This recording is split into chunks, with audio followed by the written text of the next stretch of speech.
పరిశుద్ధుడైన యోహాను రాసిన సువార్త కొత్త నిబంధన పరిశుద్ధుడైన యోహాను రాసిన సువార్త 19వ అధ్యాయము 28 నుంచి 29 వరకు చదువుకొనబడును.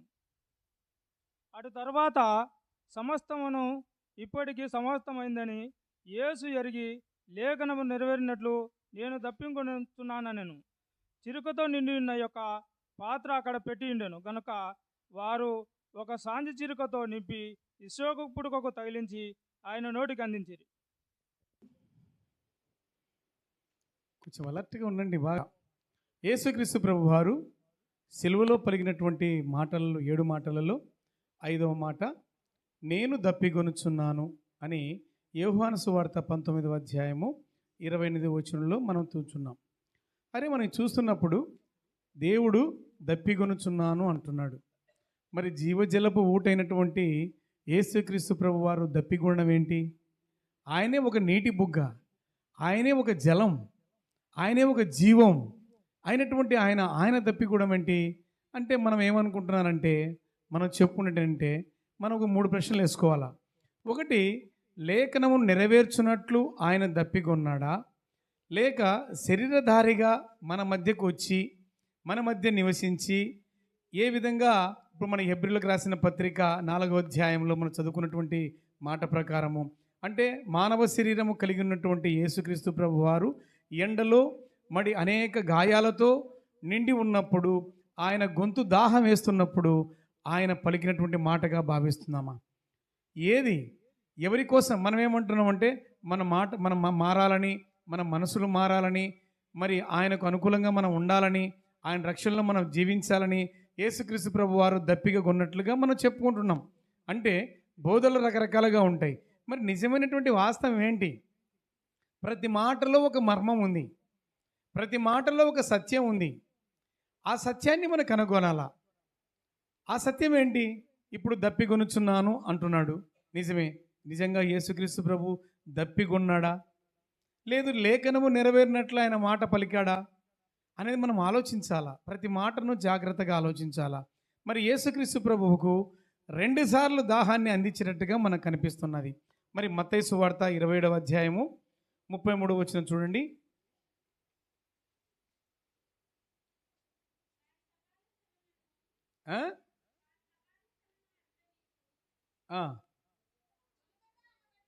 ఎస్, గొల్గతా అనబడిన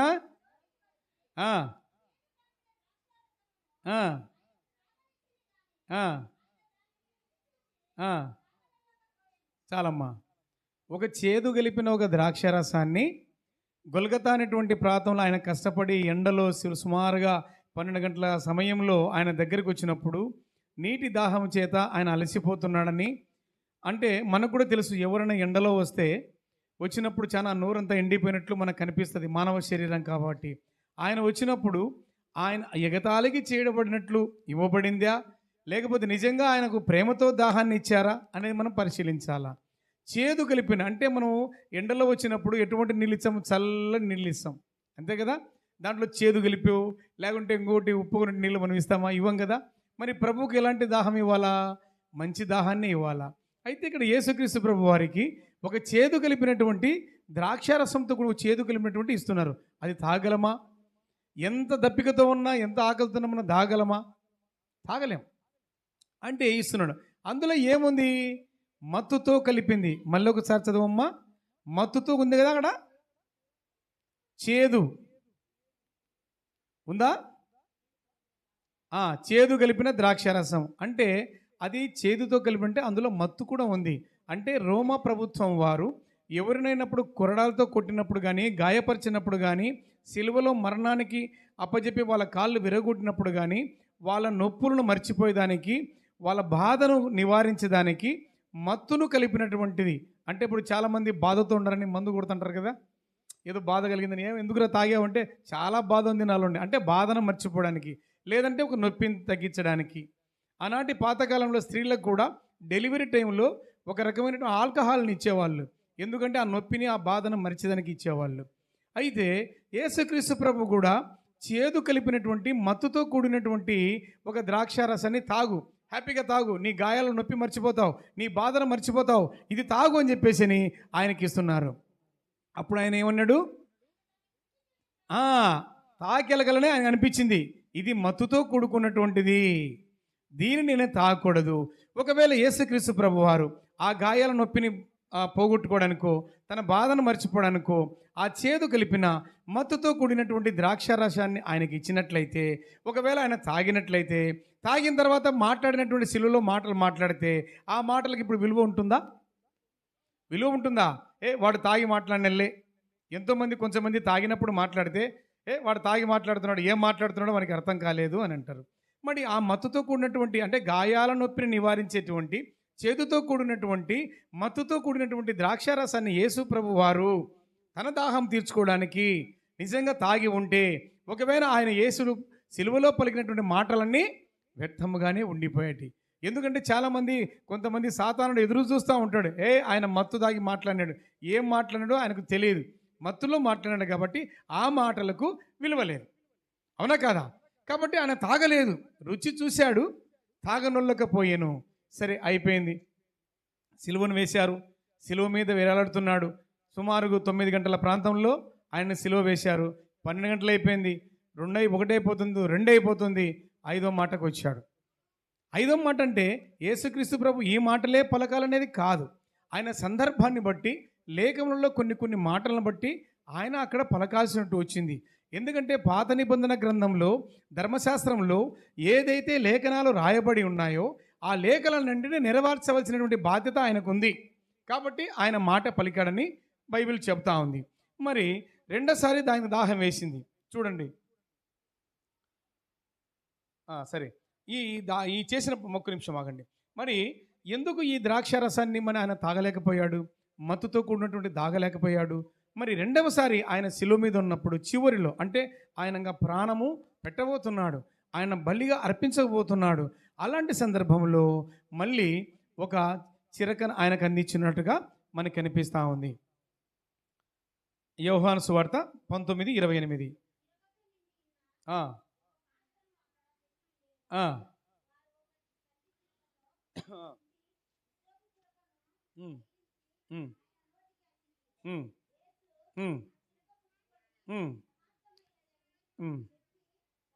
రైట్ అమ్మా, చాలమ్మా. ఇప్పుడు మొదటి మాట చూసాం. గొలగతా ప్రాంతం వచ్చినప్పుడు చేదు కలిపిన మత్తుతో కూడుకున్నటువంటి ద్రాక్షారసాన్ని ప్రభువారికి ఇచ్చినప్పుడు దాన్ని రుచి చూచి తాగనొల్లకపోయాను. అయితే ఇక్కడ తాగుతున్నాడు. ఇక్కడ కూడా ఉంది పుల్లనేటువంటిది. పులుపు దేనికి గుర్తు? పాపానికి గుర్తు. మరి ఈ పుల్లని ద్రాక్షారసాన్ని త్రాగుతున్నాడు. అంటే చిరకను, అంటే సిలువ యొద్ద అక్కడ ఒక పాత్ర ఉంచబడింది. ఆ పాత్రను ఎవరు ఉంచారో తెలియదు. అక్కడ ఒక దేవదారు కర్ర కూడా ఉంది, అది ఎవరు తెచ్చారో తెలియదు. దానికి ఒక స్పంజీ చిరక అంటించి పెట్టింది, ఒక ఇస్సోపు మొక్కను అంటించి పెట్టి ఉంది. అంటే ఎవరు ఉంచారు దాన్ని? ఇప్పుడు సంఖ్యాకాండము 19:18 ఒక మాట చూడండి. నిర్గమ 19:18. పవిత్రుడైన ఒకడు, ఇస్సోపు, స్పష్టంగా పలకాల, ఇస్సోపు తీసుకొని అది నీళ్ళలో ముంచి ఆ గుడారం మీదను దానిలోని సమస్తమైన ఉపకరణములు అన్నిటి మీదను అక్కడున్న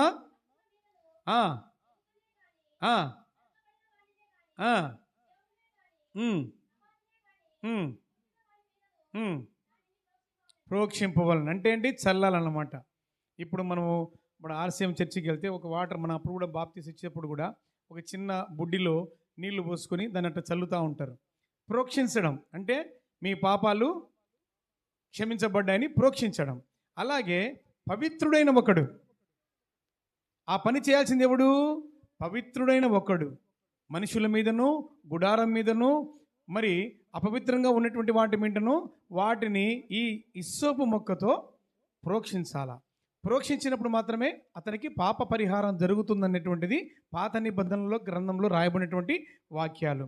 మరి దావీదు కూడా ఒకటి అడుగుతున్నాడు. చూడండి, కీర్తన 51:7 చూడండి. దావీదు గారు బస్తబాతో పాపం చేసిన తర్వాత ఆయన దేవుని ఎంతో బ్రతిమలాడుకుంటున్నాడో, ఎంత చదవమ్మా.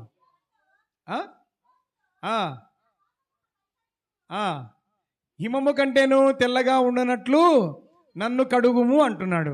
ఇక్కడ ఏమంటున్నాడు? ఇస్సోపుతో నా పాపమును పరిహరింపము అంటున్నాడు. అంటే పాత నిబంధన గ్రంథంలో మరి గొర్రెపిల్ల యొక్క పస్కా యొక్క రక్తంలో ఇస్సోపు మొక్కతోనే పాపాలను ప్రోక్షించబడతాయి. అంటే ఇక్కడ ఏమంటున్నా? పరిహరించాలంటున్నాడు. అంటే ఇప్పుడు ఈ ఇస్సోపు యొక్క గొప్పతనం ఏంటి? ఈ ఇస్సోపు మొక్క ఎక్కడ ఉంటుంది? అది ఎక్కడో రాళ్ళ సందు అంటే పెద్ద పెద్ద రాళ్ళ సందుల మధ్యలో అది మొలుస్తుంది అంట. మరి అది మహావృక్షం కాదు, అది ఒక చిన్న మొక్క, 2 అడుగులు 3 అడుగులు ఉండొచ్చు. కానీ దాన్ని దేవుడు ఎందుకు అంత పవిత్రంగా చూశాడు? దావీదు అంటున్నాడు, ఇస్సోపు మొక్కతో నా పాపమును పరిహరింపము అంటున్నాడు. పోతాయా? ఆ ఇస్సోపు మొక్కను చిలకరించినంత మాత్రాన, ఆ ఇస్సోపును తగిలించినంత మాత్రాన పోతాయా? పోదు. ఇప్పుడు మనం నిర్గమకాండంలో చూసినప్పుడు అక్కడ కూడా ఈ మృత్యు దేవతను వచ్చినప్పుడు ఒక గొర్రెపిల్ల పస్కా పశువును వధించి ఆ పళ్ళెంలో రక్తం పోసినప్పుడు ఈ యొక్క ఇస్సోపు మొక్కతో ఆ ద్వారబంధములకు దాన్ని పూసినప్పుడు, అంటే పై ద్వారబంధం అంటే పైన సైడు ఈ సైడు పూసినప్పుడు అక్కడ ఆ ఇస్సోపు మొక్క తగలడం వలన ఆ యొక్క మరణము వారి నుండి దూరం అవుతుందని చెప్పి మనం నిర్గమకాండంలో కూడా రాయబడి ఉంది. మరి ఇస్సోపు మొక్క యొక్క ప్రత్యేకత ఏంటి? యేసుక్రీస్తు ప్రభు వారికి మత్తుతో కూడిన చేదుతో కూడిన ద్రాక్షారసాన్ని అందించినప్పుడు తాగలేదు. అక్కడ ఏమి లేవు, ఇక్కడ ఏమున్నాయి? అక్కడ తీసుకోలేదు, ఇక్కడ తీసుకున్నాడు. మరి ఇక్కడ ఏముంది? ఒక కర్రను ఉంచబడింది, ఒక పాత్రను ఉంచబడింది, ఒక ఇస్సోపు మొక్కను ఉంచబడింది, ఒక స్పంజిని ఉంచబడింది. ఇవన్నీ ఐటాలన్నీ ఎక్కడ ఉన్నాయి? అయితే ఈ కర్రకు ఆ ఇస్సోపు మొక్కను తగిలించారు. అంటే చిన్న మనము అది ఎలా ఉంటుందంటే మీరు గూగుల్లో కూడా చూడొచ్చు. అది ఒక చిన్నది ఊరికి అలా ఆడుతూ ఉంటుంది అన్నమాట. ఒక మొక్క, ఒక చెట్టు మొక్క, ఆ మొక్క ఉంటుంది. ఆ మొక్క యొక్క ప్రత్యేకత అంటున్నాడు, ఇస్సోపు మొక్కతో నా పాపాన్ని పరిహరించమంటున్నాడు దావీదు. పోతుందా పాపము? మనం యేసుక్రీస్తు ప్రభువు సిలువలో రక్తము కార్చినందువలనే మనకు పాప విమోచన అంటున్నాము. మరి దావీదేంటి? ఇస్సోపు మొక్కతో నా పాపమును పరిహరించమంటున్నాడు. ఏ విధంగా సాధ్యం? ఆ ఇస్సోపు మొక్క అంటే ఆ ఇస్సోపు మొక్కే యేసుక్రీస్తు ప్రభువు. అది మర్మంతో కూడుకున్నటువంటి మాట.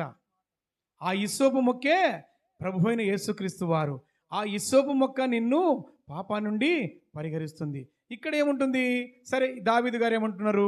ఇస్సోపు మొక్కతో నా పాపాన్ని పరిహరించమంటున్నాడు. మరి యేసుక్రీస్తు ప్రభువుకు సిలువలో ఉన్నప్పుడు ఒక కర్ర ద్వారా ఆ కర్రకు ఒక ఇస్సోపు మొక్కను తగిలించి, ఆ ఇస్సోపు మొక్కకు ఒక స్పంజిని తగిలించి నీటిలో ముంచి యేసుక్రీస్తు ప్రభుకి ఇచ్చినప్పుడు దాన్ని ఆయన స్వీకరించాడు. ఎందుకు స్వీకరించాడు?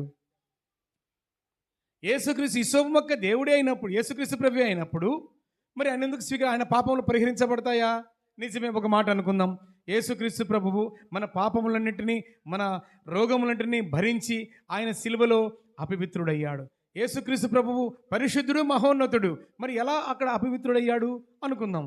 ఒకవేళ అనుకున్నప్పుడు అంటే ఈ ఇస్సోపు మొక్క ద్వారా యేసుక్రీస్తు ప్రభువు నువ్వు తాకినప్పుడు యేసుక్రీస్తు ప్రభువు పాపాలు అంటే మన పాపాలు ఆయన మీద వేసుకున్నప్పుడు అవి పరిహరింపబడతాయా? ఆయన అపవిత్రుడు ఉన్నటువంటి వ్యక్తి పవిత్రుడిగా చేయబడతాడా? మనం ఆలోచించాలి. చాలా గొప్ప మర్మం ఉంది ఇందులో. ఎందుకు ఆయన స్వీకరించాడు? ఆ ఇస్సోపు మొక్క ఎవరని అనుకుంటున్నాం? యేసుక్రీస్తు ప్రభువు అనుకుంటున్నాం. రైట్. సిలువలో వేసినప్పుడు ఆ సిలువలో యేసుక్రీస్తు ప్రభు ఆ స్పందించరిక దాహముతో అనుకుందాంలేండి, విపరీతమైనటువంటి దాహముతో మీ ఇంటి దగ్గరకు వచ్చి ఎవరన్నా అమ్మ ఒక చెంబు నీళ్ళు అమ్మ లేకపోతే గ్లాస్ నీళ్ళు అంటే స్పాంజిలో ముంచి అన్నాటికి నాలుక పెడతావా? పెడితే దాహం తీరుతుందా? మరి యేసుక్రీస్తు ప్రభు దాహం ఎలా తీరింది? ఒక స్పంజి, మనం ఇంట్లో అదే మేస్త్రి పని చేసే వాళ్ళు కూడా పోస్తుంటారు ఒక స్పంజి, మీకు తెలుసు. ఆ స్పంజిని చిన్న ముక్కను నీళ్ళల్లో ముంచి యేసుక్రీస్తు ప్రభువుకు తగిలిస్తేనే దాహం తీరిపోయిందా? ఆ దాహం దాగి ఆయన సమాప్తమైన తల వంచి ప్రాణం వదిలేడా? మరి ఏంది ఆ విషయం? ఏమిటి ఆ సత్యం? ఇది మనం గ్రహించాలా. అక్కడ యేసుక్రీస్తు ప్రభు ఇస్సోపు మొక్క అయి ఉన్నాడు. మరి యేసుక్రీస్తు ప్రభు నిజంగా దాహంగా ఉన్నాడా? నిజంగా యేసుక్రీస్తు ప్రభు దాహంగా ఉన్నాడా? మనం ఆలోచించాలా. లేదు. ఆడ లేఖనం నెరవేరంటే లేఖనం ఎందుకు రాయబడిందంటే యేసుక్రీస్తు ప్రభులోను ఉన్నావు, యేసుక్రీస్తు ప్రభులో ఉన్నావు. అక్కడ తాగింది యేసుక్రీస్తు ప్రభు కాదు, ఆయన తరపున నీకు తాపాడు. నువ్వు కూడా ఆయనతో సిలువ వేయబడ్డావు. ఆయన కాదు వేయబడింది, సిలువ వేయబడింది ఆయన తరపున, నీ తరపున ఆయనను కూడా, ఆయనలో నువ్వు ఉన్నావు కాబట్టి అక్కడ ఆ శిక్షలో నువ్వు కూడా ఉన్నావు. అంటే యేసుక్రీస్తు ప్రభులో నువ్వు ఉన్నావు కాబట్టి, ఇస్సోపు మొక్కని యేసుక్రీస్తు ప్రభు ఆయనకు పెదవులు తాకింది కాబట్టి ఆయనలో ఉన్నటువంటి నీ పాపములు పరిహరించబడ్డాయి. అర్థమైందా?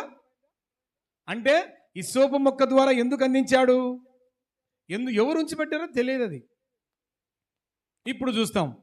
అపోస్తుల కార్యం 17వ అధ్యాయము 27వ వచనంలో ఒక మాట చూద్దాం. అపోస్తుల కార్యం 13, తొందరగా చదవాలా. 27వ వచనం.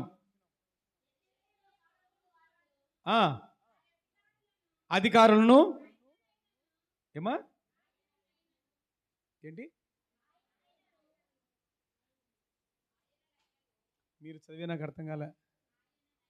ఆయనను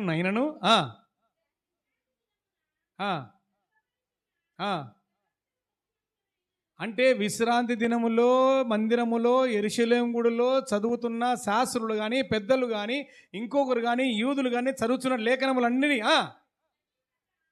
గ్రహింపగా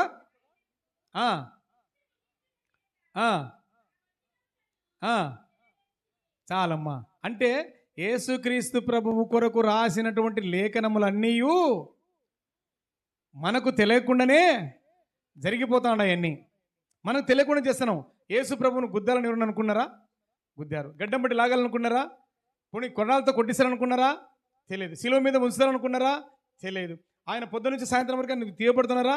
తెలియదు. ఇవన్నీ కూడా బైబిల్లో పాత నిబంధన గ్రంథంలో ప్రభువారి గురించి, శిలువ మరణం గురించి రాయబడినటువంటి లేఖనాలు. అంటే ఈ పాత్ర ఉంచింది ఎవరు? తెలియదు. ఆ కర్ర ఉంచింది ఎవరు? తెలియదు. ఆ ఇసపు మొక్కను ఎవరు తీసుకొచ్చారో తెలియదు. అంటే లేఖనములను ఇందులో ఉన్నటువంటి యూదులు వారికి తెలియకుండానే ప్రభు తరపున ఈ లేఖనములన్నింటినీ నెరవేరుస్తున్నాడు. అందుకే పౌలు గారు అంటున్నారు అన్నమాట. అంటే ఆడ సిలువ వేయబడింది ఎవరు? సిలువలో యేసుక్రీస్తు ప్రభులో ఉన్నటువంటి నీవు సిలువ వేయబడ్డావు. యేసుక్రీస్తు ప్రభులో ఉన్నటువంటి నీకు పాప పరిహారం జరిగింది. దావీదు కోరుకున్నట్లు ఇస్సోపు మొక్కతో నా పాపమును పరిహరింపమంటే ఇస్సోపు మొక్కను యేసుక్రీస్తు ప్రభు ద్వారా ఆయనలో ఉన్నటువంటి నీకు ఈ పాపము పరిహరింపబడింది. సిలువ అంటే ఏంటమ్మా? సిలువ అంటే ఏంటి? సిలువ సిలువ సిలువ అంటున్నాను. ఏంటి సిలువ?